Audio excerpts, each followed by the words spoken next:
So let's get going with assertiveness. And a lot of people have requested this session. I'm guessing it's because it's one of the foundations of behaviour that you might need when you're in a classroom, or in fact at any learning environment around the grounds of your school or college, etc., because we need to feel more confident when we're dealing with students. So what does it mean exactly?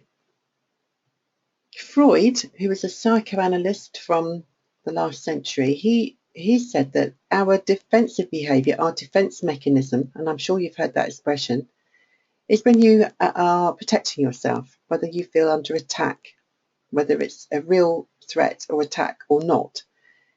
And we might respond to that in several different ways, but here are 4 of them. We may act or behave in a passive way where we do the fight or flight thing, and the flight is the thing that we might do. We may walk away from a situation, or we may not stand up for ourselves, so that would be passive. Then there's aggressive, which would be the fight part of that, where we may physically or verbally attack another when we feel attacked ourselves. So if you feel under attack, you attack back. Manipulative, which is behaviour where you're trying to take control of a situation but you're not being very honest about it.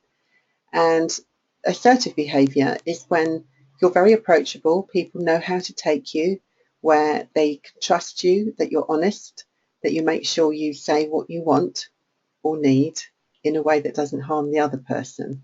So guess which one is the one that we feel would be better for all of us to operate at? Of course, it's the assertive behaviour.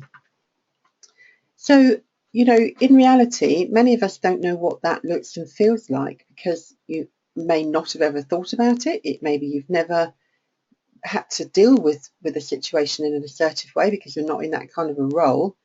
But if you find yourself in a position when you think, God, I wish I'd said that, or I wish I hadn't said that, then typically you aren't acting and behaving in an assertive way, because you have unfinished business, I would say.